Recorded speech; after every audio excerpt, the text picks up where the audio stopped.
انہوں نے کہا تھا ان کے شوہر ادھر افریقہ میں ہیں۔ وہ آدمی اس کی بات دہرا رہا تھا۔ حاشر کے چہرے پر واضح بے بسی تھی۔ اس کے بعد کوئی پتہ نہیں تھا۔ ہر کلیو وہیں آ کے اینڈ ہو رہا تھا۔ آگے کروڑوں انسانوں سے بھری دنیا تھی اور اس میں سے مریم عالم کا سراغ لگانا تھا۔ حاشر نے پریشانی سے سر تھام لیا تھا۔ وہ اس اتنے بڑے شہر میں کہاں جا چکی تھی؟ اس دن کے بعد سے میر حاشر نے جیسے لاہور کا در پکڑ لیا تھا۔ شروع میں کئی دن ڈھونڈنے پر ناکام ہو جانے کے بعد وہ چلا گیا تھا۔ وہاں اسلام آباد میں بہت کام تھے، مگر جیسے ہی کام سے فرصت ملتی وہ لاہور کی گلیوں میں بھٹکتا پھرتا، جانے کس دروازے سے نکلتی نظر آئے، کہیں کسی گاڑی میں بیٹھی، کبھی پیدل چلتے، وہ انسانوں کے جمع غفیر میں اس لڑکی کو ڈھونڈتا رہتا، اور جب کبھی ڈھونڈ کر تھک جاتا تو کہیں بھی بیٹھ کر سر دونوں ہاتھوں میں گرا لیتا۔ جانے زندگی میں اتنی بدصورتی کیوں گھل گئی تھی؟ ایک آسان اور سادہ زندگی کی خواہش تھی، اور زندگی تھی کہ اس کی پیچیدگیاں ختم نہیں ہوتی تھی۔ وقت کب رکا ہے کسی کے لیے؟ ان کے لیے بھی نہیں رکا تھا۔ جاذب اور نینا کی شادی ہو گئی تھی، مگر وہ ابھی تک مریم کا جوگ لیے ہوا تھا۔ بابا جان نے سخت سنائی تھی، محبوبہ کے لیے جوگ لیتے تو سمجھ میں بھی آتا، یار بیویوں کے لیے کون جوگ لیتا ہے؟ وہ اسے غیرت دلانے کی کوشش کر رہے تھے۔ میرے لیے تو وہی محبوبہ تھی، اس نے آرام سے جواب دیا تھا۔ گھر سے جانے والی لڑکیوں کو زمانہ کھا جاتا ہے، جانے کس حال میں ہوگی، پتہ نہیں زندہ بھی ہے کہ نہیں۔ بابا جان کا اپنا انداز تھا اسے منانے کا۔ شروع میں بیٹے کا جنون دیکھ کر انہوں نے غصے میں کہا تھا، یہاں وہاں گلیوں میں کیوں ڈھونڈتے پھرتے ہو؟ کسی دارالعلومان میں کیوں جاتے ہو؟ سیدھا اس بازار میں جاؤ، وہیں مل جائے گی۔ گھر سے نکلنے والیاں پھر وہیں بیٹھی ملتی ہیں۔ بابا جان، آپ شاید اسے پہچان نہیں پائے تھے۔ اگر خدا نخواستہ اس پر ایسا وقت آیا بھی ہوگا تو مجھے یقین ہے اس نے وہاں سے نکلنے کی ہر راہ ڈھونڈی ہوگی۔ اگر راہ نہیں ڈھونڈ پائی ہوگی تو مر گئی ہوگی یا ماری گئی ہوگی۔ میں نے عام عورت پسند نہیں کی تھی، میں جانتا ہوں وہ دنیا کے کسی بھی کونے میں مل سکتی ہے، مگر وہاں نہیں۔ دوبارہ یہ بات کہہ کر میرا دل مت دکھائیے گا۔ بابا جان پھر منہ ہی منہ میں بڑبڑاتے رہے، انوکھا بیٹا پیدا کر ڈالا ہے، بیوی کے جوگ لیتا ہے۔ بابا جان کے کہنے پر جاذب نے مریم کی تلاش ایسے لوگوں کے بیچ شروع کر دی تھی۔ ان کا بیٹا تو پاگل تھا، انہیں یقین تھا یہیں کہیں ملے گی، یا کہیں کسی نوکرانی کے روپ میں ملے گی۔ گھر سے بھاگی لڑکیاں پھر بے مول ہی ملتی ہیں، اور اب انہیں اپنے بیٹے کے لیے وہ نہیں چاہیے تھی، جانے کہاں کہاں کی خاک چھان رہی ہوگی، پھر ملنے پر اسے گھر بٹھا دیتے۔ ٹھیک ہے، انہیں اپنی بہو بہت پسند تھی، مگر بہت ہوا، وہ پچھلے 2 سالوں میں ان کے لیے بس مصیبت ہی بن گئی تھی، اور پھر ان کا بیٹا اس کے لیے جوگ لے رہا تھا۔ ان کی برداشت ختم ہو رہی تھی۔ 1 سال اور گزر گیا تھا۔ حاشر کی اس کی تلاش کی سنجیدگی میں کوئی فرق نہیں آیا تھا۔ وہ آخری بار لاہور میں نظر آئی تھی تو اس کے لیے وہ شہر یاراں تھا۔ انہوں نے بیوی سے کہا تھا کوئی قسم دے کر اسے دوسری شادی پر منائے، اور اب تو وہ خود بھی دل سے یہی چاہتی تھی کہ اس کا گھر بس جائے، مگر وہ تو وہی پرانا حاشر تھا جو کسی طور ہاتھ نہیں آتا تھا۔ ماں ہو، کبھی معاف نہیں کروں گی، اپنے سر کی قسم کچھ بھی، مگر کرو، اس کی حالت مجھ سے نہیں دیکھی جاتی۔ سب بچے اپنی زندگیوں میں آگے بڑھ گئے ہیں، وہ ابھی تک وہیں ہیں۔ بابا جان بہت دکھی تھے، ہاں، جیسے خود بڑی قسمیں دیتے تھے، مجھ سے آ کر کہتے ہیں تم کوئی قسم دو۔ اماں نے انہیں گھورا، عموماً ماں کی قسم پر بیٹے مان جاتے ہیں، تم کہہ دو دودھ نہیں بخشوں گی۔ وہ انہیں پٹیاں پڑھا رہے تھے، لیکن یہ قسم ان کے دل کو لگی تھی۔ ان کا بھی دل دکھتا تھا جب جاذب بتاتا کہ ادا لاہور گئے ہیں، اور یہ بھی معلوم تھا وہاں ہر گلی کی خاک چھانتا ہوگا۔ وہ ہوش مند نظر آتا مرد وہاں جا کر دیوانہ بن جاتا تھا۔ پلوشا کی شادی تو ہو گئی تھی، اس کی چھوٹی بہن کے لیے اب وہ خود سوچتی تھی۔ پھر فیصلہ کر کے وہ بیٹے کے پاس اسلام آباد آ گئی تھی، اور پھر رات کو ڈنر کے بعد شوہر کے اشارے پر اس کے پیچھے کمرے میں آ گئی تھی۔ یہاں وہاں کی باتوں کے بعد وہ اصل مدعے پر آ گئی تھی۔ تمہیں ایسے دیکھ کر میرا دل دکھتا ہے بچے، اور کتنی اکیلی زندگی گزارو گے، اب شادی کر لو، میں تو پہلے سے شادی شدہ ہوں۔ اس نے ان کی بات پر ناسمجھی سے انہیں دیکھا۔ تو کہاں ہے تمہاری بیوی؟ وہ غصہ ہوئی۔ ڈھونڈ رہا ہوں، مل جائے گی۔ اس کا اطمینان قابل دید تھا۔ حاشر، دوسری شادی کر لو، اب تک کچھ نہیں کہا تمہیں، لیکن اب بس بہت ہوا۔ میں ادی زہرا کی چھوٹی بیٹی کو تمہارے لیے مانگ رہی ہوں۔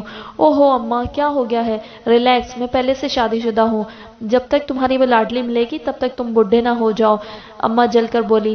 اس نے چھوٹا سا کہکا لگایا۔ اماں، ابھی تک تو اس کے لاڈ اٹھا نہیں پایا، آپ کو کہاں سے پتہ چل گیا کہ وہ میری لاڈلی ہے؟ بولتے ہوئے وہ دل گرفتہ ہوا۔ جو اس کے لیے مجنوں بنے پھر رہے ہو یہ کم لاڈ ہے؟ حاشر نے اماں کے تیور دیکھ کر اپنے کہکے پر قابو پایا تھا۔ وہ اس سے سنجیدہ گفتگو کرنے آئی تھی۔ دیکھو بیٹا، تمہاری عمر بڑھ رہی ہے، 33 کے ہو، کب وہ ملے گی، کب تمہارے بچے آئیں گے؟ صرف اس کی اماں میں ہی یہ کوالٹی تھی کہ سنجیدہ بات بھی اس طرح کرتی کہ کہکوں کا گلا گھونٹنا مشکل ہو جاتا تھا۔ جب نصیب ہوگا سب ہو جائے گا۔ اس نے سنجیدگی کے دامن کو پکڑا۔ شادی کرو گے تو نصیب بنے گا، ایسے تھوڑی نہ نصیب بن جائے گا۔ اماں میری بات سنیں، میں نے پہلے بھی کہا تھا، پھر کہہ رہا ہوں، میری زندگی میں بس ایک ہی عورت آئی ہے، وہ موجود ہے یا نہیں مگر میرے لیے وہی ہے، اس لیے کسی کی بیٹی کے لیے بات کرنے کی ضرورت نہیں، کیونکہ میں شادی نہیں کروں گا۔ حاشر میں تمہیں اپنا دودھ نہیں معاف کروں گی۔ اماں نے روتے ہوئے اپنا آخری پتا بھی پھینک دیا تھا۔ وہ بے یقینی سے ماں کو دیکھ رہا تھا۔ آپ کی مرضی ہے اماں، اب آپ سے بخشوانے کے لیے کسی کی زندگی تو خراب نہیں کر سکتا، مت معاف کیجیے گا مجھے۔ اس کے چہرے پر سنجیدگی تھی۔ اب کہ اماں نے رونا چھوڑ کر بے یقینی سے بیٹے کو دیکھا تھا۔ کیا زندگی خراب؟ وہ تمہیں چھوڑ کر جا چکی ہے، وہ ایک دن آ بھی جائے گی، اور آپ تو ماں ہیں، روز قیامت بھی دوزخ میں جاتا دیکھ کر معاف کر دیں گی۔ وہ ماں نہیں ہے میری، وہ تو اپنی زیادتیوں پر سزا دلوانے کے لیے اللہ کے آگے ٹھہر جائے گی۔ پھر کیا کروں گا؟ آپ کی مانوں تب بھی میری آخرت خراب، نہ مانوں تب بھی تو میں ماں کی معافی کا رزق لینا پسند کروں گا۔ میں ماں ہوں، میری نافرمانی کر کے میرا دل دکھا رہے ہو۔ میں نافرمانی نہیں کر رہا، آپ مجھے ایسے دورائے پر لا رہی ہیں جہاں آپ کی بات مان کر میری آخرت خراب ہو جانی ہے۔ آپ تو اپنا حق معاف کر دیں گی، اس کے ساتھ کی زیادتی میں آپ کی معافی بھی مجھے سزا سے نہیں بچا سکے گی۔ آپ کو اندازہ ہے آپ نے مجھ سے کس چیز کا مطالبہ کیا ہے؟ وہ افسوس سے انہیں دیکھ رہا تھا۔ آپ کو میرے سر کی قسم، آپ دوبارہ ایسی بات نہیں کریں گی۔ پتہ نہیں یہ مائیں ایسا کیوں کرتی ہیں، جان بوجھ کر اپنی اولاد کو جہنم کے دوراہے پر لا کھڑا کرتی ہیں، اور جو مرد ماں کی فرمانبرداری کر کے اپنی طرف سے جنت کے حقدار بن رہے ہوتے ہیں، مگر در حقیقت یہ بھول جاتے ہیں کہ اس کے ذمے صرف ماں کے نہیں، اس کے ساتھی کے بھی حقوق ہیں، اور اگر اس نے معاف نہ کیا، جنت تو ویسے دور چلی جائے گی۔ اللہ اپنے بندوں کے ساتھ زیادتی کو معاف نہیں کرتا، اور کئی مائیں اپنی اولاد کو خوشی سے جہنم کے اس دروازے کے قریب کھڑا کر دیتی ہیں۔ اماں تو پھر چلی گئی تھی۔ حاشر خراب موڈ کے ساتھ گاڑی کی چابی اٹھاتا باہر نکل آیا تھا۔ یہ مریم اسے ایک بار مل جاتی، اسے مریم پر شدید غصہ آیا تھا۔ وہ جاتی زندگی سے، نہ اماں آ کے ایسی قسمیں دینے کی کوشش کرتی۔ کیا بنا؟ بابا جان نے بیوی کو دیکھتے ہی پوچھا۔ وہی جو اب تک بنتا آیا ہے، تم کوئی تگڑی قسم دیتی، پتہ نہیں کون سی مائیں ہوتی ہیں جو بیٹوں سے بات منوا لیتی ہیں۔ انہوں نے جان بوجھ کر انہیں تانا دے کر غصہ دلانے کی کوشش کی۔ ہاں جی، انوکھی مائیں ہوتی ہیں اور انوکھے بیٹے۔ وہ کہنے لگا، ٹھیک ہے اماں، نہ معاف کیجیے گا، آپ کی مان کر جانا تو ویسے بھی جہنم میں ہے، کیونکہ وہ نہیں معاف کرے گی اپنا حق۔ فرشتے تو ویسے جہنم میں لے جائیں گے۔ اس نے واقعی یہ کہا؟ نہ، میں خود سے گھڑ کر بنا رہی ہوں۔ انہیں ویسے ہی بیٹے پر جلال آیا ہوا تھا۔ شوہر کو گھور کر دیکھا، کتنا سیانا ہے میرا بیٹا۔ ماں ہونا پتہ ہے نا، معاف کر دوں گی۔ بیویاں کب معاف کرتی ہیں، وہ تو قبر تک اپنے ویر لے جاتی ہیں۔ اب کے بابا جان نے بھی ان پر نشانہ باندھا تھا۔ کاش کہ ایسے فرمانبردار شوہر ہمیں بھی ملے ہوتے جو ہمارے حصے میں آیا۔ وہ بہن تک کا فرمانبردار تھا، اور ایک یہ ہے ماں کی قسموں کا توڑ رکھنے والا۔ میں پوچھتی ہوں، آج تک کہیں ایسا ہوا ہے ماں قسم دے، ڈرائے، آگے سے بیٹا کہے آپ تو معاف کر دیں گی؟ امی بیوی معاف نہیں کرے گی، نہیں کروں گی معاف میں بھی۔ تمہیں تو شوہر کو معاف کرنا نہ آیا۔ بیٹے کا جواب سن کر بابا جان کو معلوم ہو گیا تھا، وہ آج بھی وہی تھا، کسی کے ہاتھ نہ آنے والا۔ اب بیوی کے ساتھ شگل لگا رہے تھے۔ زندگی کے تھال میں 2 سکے اور آن گرے تھے۔ اب وہ 35 کا تھا، مگر اس کی بیوی کا کوئی نام و نشان نہیں تھا۔ جاذب نے بعد میں اسے بتایا تھا کہ وہ پاکستان کے ہر اس کونے میں جا چکا ہے جہاں کسی بھی لاوارث لڑکی کے ہونے کا امکان ہو سکتا ہے۔ ادا 2 ہی صورتیں ہیں، یا تو ملک سے باہر ہوں گی یا پھر اللہ کے پاس۔ وہ اپنے بھائی کے لیے اتنی محنت کر رہا تھا، اب وہ تھک چکا تھا۔ ٹھیک ہے وہ اچھی لڑکی تھی، اس کے ساتھ ظلم ہوا تھا، مگر اب بس بہت ہوا۔ ان کے بھائی کو آگے بڑھ جانا چاہیے تھا۔ ادھر اس کے ابو اور بھائی بھی جانے اسے کہاں کہاں ڈھونڈتے رہتے۔ وہ میر حاشر سے رابطے میں رہتے تھے اور ہر بار مایوسی ہوتی تھی۔ حاشر نے اس بات پر جاذب کو غور سے دیکھا۔ تمہارے خیال سے وہ باہر جا سکتی ہے؟ میرے خیال سے ہو سکتا ہے وہ مر چکی ہوں، یہ آپ نے نہیں سنا؟ کب تک ایک نادیدہ چیز کے پیچھے بھاگتے رہیں گے؟ زندہ ہوتی تو مل جاتی۔ آپ ایک ایسے انسان کے انتظار میں خود کو رکھے ہوئے ہیں جس کے لوٹ آنے کا کوئی چانس بھی نہیں ہے۔ بس کر دیں، کیوں لا حاصل انتظار میں خود کو باندھ رکھا ہے؟ 5 سال کم نہیں ہوتے۔ اگر کبھی کہیں مل جائیں گی تو کہہ دیجیے گا 5 سال انتظار کیا تھا۔ تمہیں نہیں لگتا تم اپنی حد پار کر رہے ہو؟ وہ کرسی کی بیک سے ٹیک لگائے اسے یہاں سے وہاں جھلا رہا تھا۔ جاذب کی باتوں نے اس کے ماتھے پر بل ڈال دیے تھے۔ ادا، آپ کو احساس ہے آپ کو اس طرح دیکھنا کس قدر تکلیف دہ ہے؟ کیوں، کیا ہو گیا مجھے؟ پہلے بھی تو ایسا ہی ہوتا تھا، جب شادی نہیں کی تھی تب بھی مسئلہ تھا، اب جب کر لی تب بھی مسئلہ ہے۔ جاذب افسوس سے بھائی کو دیکھ رہا تھا، جو بظاہر اپنا ہر کام احسن طریقے سے کرتا تھا۔ اس کی مصروفیات بھی وہی تھی، مگر لاہور جا کر وہ کچھ اور ہو جاتا تھا۔ ہر چیز بھول جاتی اسے، کسی دیوانے کا گمان ہوتا تھا، ہر ایک چہرے کو کھوجتا رہتا، کبھی لڑکیوں کے راستے روک کر انہیں مریم کی تصویر دکھا کر پوچھتا، اس لڑکی کو کہیں دیکھا ہے؟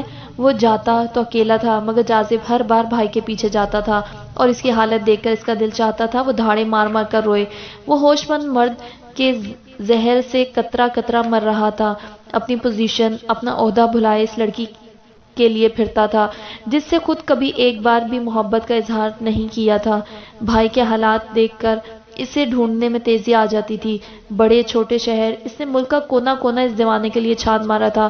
وہ ہوتی تو ملتی، میری بیوی تو بیوی ہے، مجھے بھی اس سے محبت ہے، مگر اتنی نہیں کہ اس کے لیے گلیوں کی خاک چھانوں۔ اب جاذب نے اور طرح سے اسے گھیرنا چاہا، ہر دل پر محبت اور روپ میں اترتی ہے۔ میرے دل میں اس کے سوا کوئی اور نہیں آتی، کوشش بھی کی ہے، مگر دل بار بار اسی کا نام لیتا ہے۔ یہ مختلف وقتوں میں کی جانے والی بحث تھی۔ آج بھی جاذب غصے میں اٹھ کر اس کے آفس سے نکل آیا تھا اور اپنے آفس میں آ گیا تھا۔